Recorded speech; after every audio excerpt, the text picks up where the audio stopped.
Confédération Paysanne a choisi aujourd'hui de venir place de la République, là, à la rencontre des citoyens, pour poser un acte un peu fort sur la situation des producteurs d'abricots.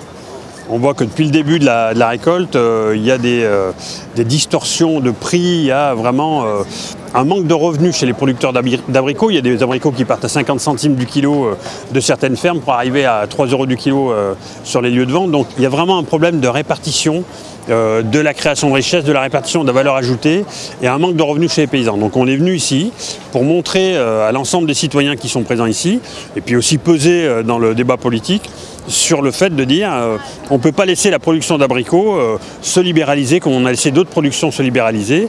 C'est des productions qui créent de l'emploi, c'est des productions qui doivent rémunérer les producteurs. On assiste à plusieurs choses. Il y a d'abord la répartition du rapport de force au sein de la filière avec des metteurs en marché qui sont dominants par rapport aux producteurs, donc qui imposent des prix. Il y a des problèmes climatiques qui font qu'aujourd'hui il y a une concurrence avec l'Espagne, des concurrences de variétés. C'est-à-dire qu'au lieu d'avoir à l'échelle européenne des abricots qui sont arrivés au fil de l'eau suivant les régions d'Europe, il y a eu une superposition, on va dire, des productions. Donc, un temps donné, une surproduction. Puis après, il y a la concurrence européenne qui fait que, par exemple, l'Espagne a des coûts de production nettement moindres puisqu'ils ont choisi de ne pas rémunérer leurs travailleurs. Donc, problème de répartition de la marge, négociation commerciale avec les opérateurs et puis aussi problème de concurrence européenne.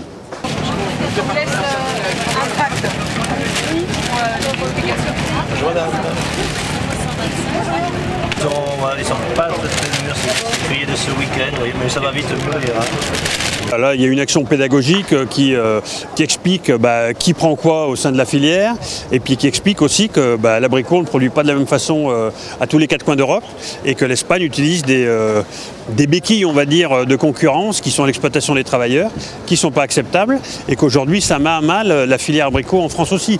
Que peut-être il faut imaginer une relocalisation des productions, que peut-être il faut travailler à l'échelle du pays sur comment on organise notre production pour avoir une espèce de souveraineté alimentaire nationale, par exemple. Là, il y a quand même plusieurs messages. Il y a le message consommateur de dire, regardez, essayez de vous poser 5 minutes et regardez ce qui se passe dans les campagnes, regardez ce que vivent les paysans.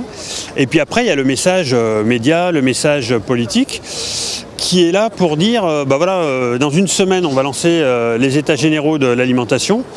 Il y a des chantiers qui vont être ouverts sur le revenu des paysans, sur la répartition des marges au sein d'une filière. La filière abricot, c'est un exemple de ce qui ne marche pas. Donc il va vraiment falloir, dans les états généraux de l'alimentation, trouver une solution pour qu'on arrive à répartir correctement la valeur ajoutée créée entre les producteurs, les transformateurs et les distributeurs.